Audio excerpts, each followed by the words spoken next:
Hola a todos y bienvenidos al programa de Katie Halper. Hoy tenemos un episodio increíble para ustedes. Vamos a entrevistar al inimitable John Mearsheimer. Sin embargo, antes de traer al profesor Mearsheimer, solo quiero recordarles a las personas que por favor den un me gusta a la transmisión, denle un pulgar arriba, solo háganlo una vez, porque si lo hacen 2 veces se cancela. También suscríbanse si aún no lo han hecho, y para hacer eso solo tienen que presionar el botón de suscripción y luego la campana. Y si pueden, sean patrocinadores en Patreon, porque literalmente no podríamos hacer este programa sin ustedes. En Patreon pueden hacerlo en patreon.com/The Katie Halper Show. De nuevo, eso es patreon.com/The Katie Halper Show. Y obtienen entrevistas extendidas, contenido adicional. Esta semana, de hecho, obtienen algunas obras de arte de Brad. Él subió un video realmente genial que hizo. Y más adelante tendremos entrevistas extendidas con David Cross. Ya tienen una entrevista extendida con Michael Tracy, Brace Belden, así que hay más por venir. Y creo que eso es todo. Voy a empezar el programa.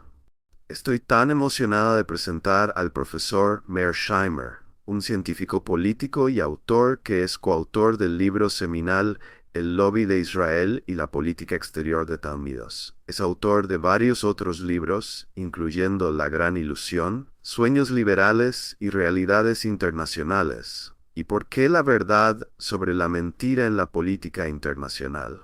Y también es el profesor distinguido de servicio Wendell Harrison en el Departamento de Ciencias Políticas de la Universidad de Chicago. Así que bienvenido, profesor Mearsheimer. Gracias, Katie, estoy encantado de estar aquí. Gracias, estamos muy contentos de que estés aquí. Eres muy prolífico en tus escritos y en tus apariciones en entrevistas. Así que en realidad quería hacerte algunas preguntas sobre no tu vida personal de una manera inapropiada, sino cómo llegaste a convertirte en la persona que eres hoy. ¿En qué tipo de política te criaste? Tus padres eran políticos, y siempre has tenido esta perspectiva de realismo político por la que eres tan conocido. Mis padres no eran políticos en absoluto. Nací en la ciudad de Nueva York y crecí en la ciudad de Nueva York y luego en los suburbios de Nueva York. Y mis padres no eran políticos. Mi padre era básicamente republicano y mi madre venía de una familia muy demócrata. Ambos eran básicamente étnicos de Nueva York y casi nunca hablaban de política. No fue hasta que fui a West Point y hacia el final de mi tiempo allí donde me interesé por la política internacional.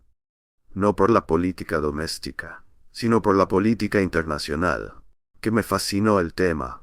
Por supuesto, era difícil evitar la política cuando estaba en mis últimos años de adolescencia y cuando estaba en West Point, en gran parte por la guerra de Vietnam.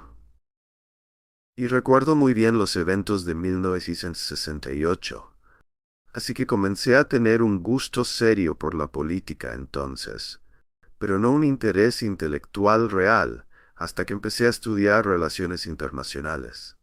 Luego entré en un programa de doctorado en Cornell y eventualmente me convertí en profesor en la Universidad de Chicago. Y creo que lo que pasó con el tiempo, en gran parte porque soy intelectualmente muy curioso, es que comencé a hacer todo tipo de preguntas sobre política en general, yendo más allá de la política internacional. Y en algún momento llegué a la conclusión de que todo está conectado. Y si quieres saber mucho sobre cómo funciona el sistema internacional, tienes que saber mucho sobre política doméstica y viceversa. Así que, con el paso del tiempo, aprendí mucho sobre política en general y al mismo tiempo, comencé básicamente como un académico directo y la idea de comentar sobre el mundo real y actuar como algo así como un intelectual público realmente no se me pasó por la mente. Pero siempre sentí que mi trabajo académico tenía relevancia para lo que estaba pasando en el mundo real. Así que lo que pasó es que con el tiempo me involucré cada vez más en los debates públicos que tenían lugar dentro del país y realmente en lugares como Europa y Asia también. Y con el paso del tiempo me he involucrado más y más, y como bien sabes, eso ciertamente es cierto con el estallido de las guerras en Ucrania y Gaza. Pero en pocas palabras, así es más o menos cómo pasó todo. Interesante. ¿Y has tenido alguna vez una ideología política que te influya? Porque sé que eres de nuevo un estudiante o un profesor de la escuela del realismo político. Solo estoy fascinada y curiosa sobre cómo eso puede intersectarse con la ideología política. Es gracioso. Cuando fui por primera vez a la escuela de posgrado, esto fue en 1975, había como tres paradigmas dominantes para ver el mundo en el campo de las relaciones internacionales. Uno era el liberalismo, dos era el realismo y tres era el marxismo. Es difícil de creer ahora, pero el marxismo era un paradigma muy importante para pensar sobre la política internacional. Ya sea que aceptaras ese paradigma o no, sabías mucho sobre él. Y de hecho leí mucho de Marx en aquel entonces, tomé un curso sobre teorías marxistas del Estado y por supuesto todo esto ha desaparecido ahora. Pero esos eran los grandes paradigmas del momento. Pero cuando fui a la escuela de posgrado e incluso cuando fui postdoctorado en Harvard, durante los primeros 2 años después de obtener mi doctorado, realmente no me veía como un realista. No pensaba en realismo versus liberalismo versus marxismo. Conocía las literaturas, pero no prestaba mucha atención a clasificarme a mí mismo. Pero después de llegar a la Universidad de Chicago y empezar a enseñar un curso básico de teoría de relaciones internacionales, me di cuenta de que efectivamente era un realista. Ahora, ¿por qué decidí que era un realista? Mucha gente dice, es porque fuiste a West Point, y por lo tanto, ¿cómo podría ser otra cosa que no fuera un realista? Realmente no creo que eso sea cierto, y podría señalar a varias personas que fueron a West Point, obtuvieron doctorados y encajan en la categoría liberal, no en la categoría realista. Creo que me convertí en realista porque concluí, y uno no tiene que estar de acuerdo con esto, pero concluí que era el mejor de esos tres paradigmas para explicar cómo funciona el mundo. Creo que el realismo está lejos de ser un conjunto perfecto de teorías, pero es el mejor entre esos tres conjuntos de teorías, y por esa razón me decidí a identificarme como realista. Bueno, vamos a profundizar más en eso porque quiero mostrarle a la gente cómo se ve eso. Y de hecho vamos a reproducir un clip de Piers Morgan, donde Piers Morgan está hablando contigo. En este clip está hablando sobre Afganistán, y creo que tu respuesta arroja mucha luz sobre lo que significa ser un realista político.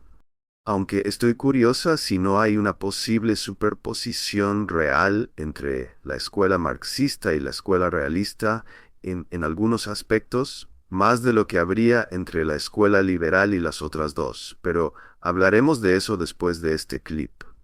¿De acuerdo? A menos que sí. ¿De acuerdo?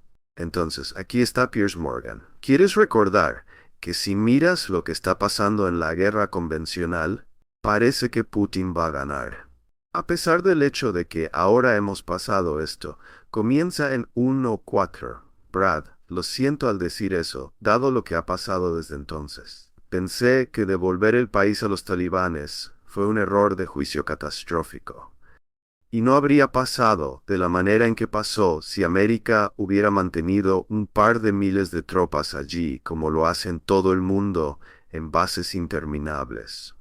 Entonces me pareció, habiendo hecho muchos años de trabajo duro en Afganistán, como respuesta al 11 de septiembre, luego simplemente sacar a todos de la noche a la mañana y dejar el país a los talibanes, particularmente por los derechos de las mujeres. Sin mencionar nada más, pensé que era una abrogación del deber de América y del Reino Unido, ¿verdad?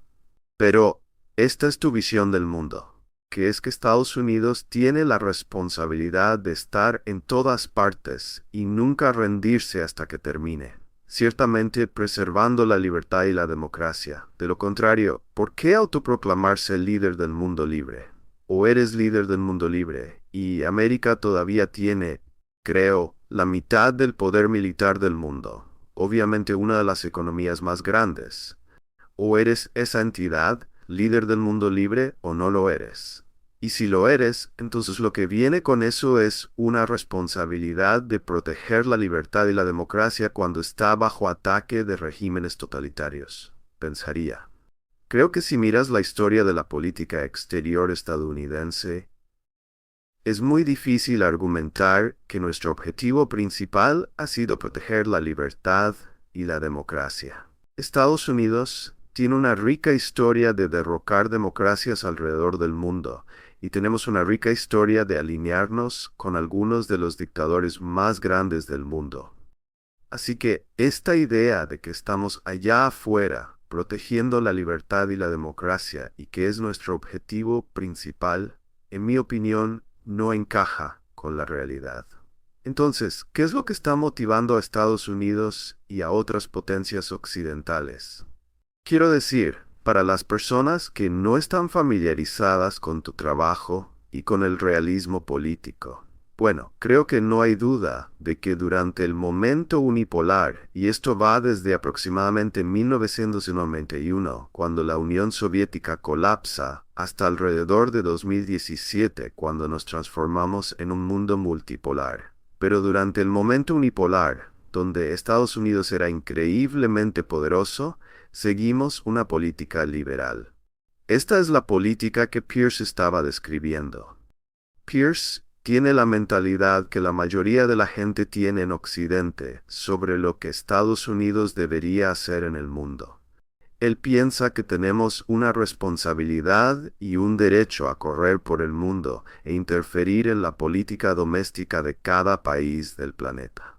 Él creía que deberíamos remodelar la política de países que no pensamos que cumplan con los criterios que hemos establecido para una democracia liberal exitosa. Mi opinión ha sido durante mucho tiempo, y esta es la opinión de casi todos los realistas, que esto es una receta para el desastre, que Estados Unidos no debería interferir en la política de otros países a menos que sea absolutamente necesario. Y de hecho, cuando lo haces, va a ser contraproducente. Mira lo que les pasó a los soviéticos cuando estaban en Afganistán. Mira lo que nos pasó a nosotros cuando estuvimos en Afganistán. Mira lo que nos pasó en Vietnam y luego más tarde en Irak. Quieres mantenerte fuera de estos lugares. Un realista como yo dice que lo que realmente importa son las otras grandes potencias en el sistema. Y con lo que quieres preocuparte es con el equilibrio de poder entre las grandes potencias o entre las grandes potencias. Y quieres que tu país sea lo más poderoso posible en relación a todos los demás países, porque esa es la mejor manera de sobrevivir. Así que lo que tienes, si miras el registro histórico, es una situación donde prácticamente todos los realistas se opusieron a la guerra de Vietnam, excepto Henry Kissinger, quien realmente no es o no fue mucho un realista. Y casi todos los realistas, excepto Henry Kissinger, se opusieron a la guerra de Irak en 2003 también.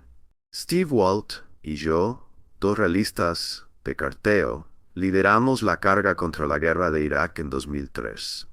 Así que, de nuevo, toda esta idea de que tenemos un derecho y una responsabilidad de interferir en la política de otros países alrededor del mundo simplemente no es una manera inteligente de hacer negocios. Entonces, ¿qué explica, volviendo a Kissinger, cómo es él un realista que también es obviamente un gran intervencionista? ¿Cómo reconcilia uno eso? Bueno, Henry Kissinger más que nada fue un oportunista, ¿de acuerdo? Y mucho dependía de hacia dónde soplaba el viento. Y él era un realista. Creo que instintivamente era un realista. Pero dado que quería tener mucha influencia, no solo en Washington, sino en otros lugares del mundo, tenía una tendencia a decirle a la gente lo que él pensaba que querían escuchar. Así que él medio que soplaba con el viento y por eso estaba a favor de la guerra de Vietnam, era un verdadero halcón en Vietnam. Y quiero recordar que personas como Hans Morgenthau, Walter Lippmann, George Kennan, Ken Waltz, todos estos grandes nombres realistas fueron opositores firmes de la guerra de Vietnam. Y de nuevo, si fuéramos a la guerra de Irak de 2003, verías el mismo patrón básico, pero nuevamente muy interesante. Kissinger, que tan a menudo fue identificado como realista, fue la única excepción en ambas guerras, ¿verdad? ¿Puede ser un neocon y un realista al mismo tiempo o son conflictos de interés? No, los neocons son básicamente liberales. Quiero decir, el argumento que Peirce estaba haciendo es básicamente una línea de argumento neocon. No hay mucha diferencia entre neoconservadores e intervencionistas liberales, ¿verdad? Creo que se podría argumentar que los neoconservadores tienen una afinidad ligeramente mayor por ir a la guerra que los internacionalistas liberales. Y creo que los internacionalistas liberales tienden a tener una mayor afinidad por las instituciones internacionales, ¿verdad? Que los neocons. Los neocons realmente no quieren instituciones porque piensan que las instituciones son donde los liliputienses atan a Gulliver, ¿verdad? Pero en general, no hay mucha diferencia entre alguien como Madeleine Albright, que es una verdadera liberal, y Paul Wolfowitz, que es un neoconservador. Son básicamente aves del mismo plumaje, pero ninguno de los dos es realista, ¿verdad? Entonces, ¿dónde encaja un país como Cuba en esto? Porque tal vez sea ingenuo de mi parte y ciertamente uno puede estar en desacuerdo o desaprobar a Cuba, pero parece que en términos de ser políticamente realista y un actor racional, tienen algún tipo de visión ética o moral que no se trata solo de supervivencia política. ¿O solo estoy siendo ingenua? ¿Te refieres a que Cuba tiene? Sí, Cuba. Bueno, casi todos los países tienen alguna ideología. Algunos tienen una ideología muy poderosa. No hay duda de que durante muchos años Cuba fue un país comunista, especialmente en los primeros días de Fidel. Y sabes, la Unión Soviética en un momento fue un país fuertemente orientado al comunismo. La Alemania nazi fue un país fascista. Estados Unidos es una democracia liberal. Con respecto a Cuba, déjame decir unas pocas palabras. Primero que nada, Cuba importa mucho a Estados Unidos, desde un punto de vista realista, porque está físicamente ubicada en el hemisferio occidental y es el patio trasero de América. Y Estados Unidos va a preocuparse más por el hemisferio occidental que por cualquier otra región del mundo, simplemente porque es nuestro patio trasero. Y Cuba está justo al lado nuestro. Y eso significa que vamos a prestar mucha atención a Cuba. Pero nuestra actitud hacia Cuba durante la Guerra Fría, cuando comenzaron los verdaderos problemas, no se basó simplemente en la geopolítica. También se basó en el hecho de que Cuba era un país comunista, y como bien sabes, durante la Guerra Fría, y esto fue cierto incluso antes y después de la Guerra Fría. Cualquier país en América Latina que tenga inclinaciones izquierdistas probablemente terminará en la mira de América, y es probable que intentemos derrocar ese régimen. Ni siquiera tiene que ser un régimen comunista, solo tiene que ser de tendencia izquierdista y haremos cosas terribles. República Dominicana o Guatemala. Sí, Guatemala es un muy buen ejemplo, 1954. Nicaragua. Podríamos seguir y seguir. Chile 1973. Estos son solo ejemplos, y si retrocedemos más temprano en el siglo, verás evidencia de ese tipo de tendencias antiizquierdistas en la política exterior estadounidense cuando se trata de lidiar con América Latina. Desde un punto de vista realista creo que esto no tiene mucho sentido, ¿verdad? Porque en una historia realista, la ideología no importa tanto. Sabes, en mi opinión, puedes vivir con un país comunista. Podríamos haber vivido con Cuba. El problema con Cuba fue que una vez que se convirtió en enemigo de Estados Unidos, Cuba fue a la Unión Soviética por ayuda. Y una vez que Cuba fue a la Unión Soviética por ayuda, entonces se convirtió en un problema geopolítico importante. Y por supuesto la primera manifestación de esto fue la crisis de los misiles cubanos. Y luego, después de la crisis de los misiles cubanos, recuerdo muy bien que los soviéticos estaban hablando construir una base naval en Cienfuegos, en Cuba. Y los estadounidenses les dijeron en términos muy claros que eso no iba a pasar. Y esa es la lógica geopolítica en juego. Pero de nuevo, no quiero argumentar que no había una dimensión ideológica en esto, porque había una dimensión ideológica poderosa. Y de hecho creo que si miras nuestra relación con Cuba hoy, es realmente bastante notable que no podamos superar el hecho de que tuvimos esta crisis con Cuba durante la Guerra Fría. Quiero decir, Cuba no es un país comunista en ningún sentido significativo, no es una amenaza para Estados Unidos de manera ideológica. Mucha gente argumentó durante la Guerra Fría que la ideología realmente importaba, y que el comunismo en cualquier lugar era un problema real. Yo no creía eso, pero podía ver dónde la gente hacía ese argumento. Pero ¿cómo puedes hacer ese argumento hoy? Pero no podemos superar el hecho de que Cuba nos cruzó durante la Guerra Fría. El hecho de que Fidel formó una relación cercana con los soviéticos que llevó a que colocaran misiles en Cuba es algo de lo que nunca nos hemos recuperado. Y adelante. Adelante. No, tú, termina lo que estás diciendo, lo siento. Solo iba a decir que para mi asombro, todavía tenemos a Cuba en la mira, incluso cuando tenemos un presidente demócrata como Joe Biden. También quiero decir, obviamente escribiste este increíble libro sobre el lobby de Israel, pero también hay un lobby cubano, ¿no es así? Absolutamente. Y Cuba, Florida, perdón, no es un desliz freudiano. Bueno, dado lo que voy a decir ahora, verás por qué cometí ese error. Florida solía ser un estado bisagra, de verdad, recuerdo la elección de 2000, y en un estado bisagra donde hay un número significativo de cubanos,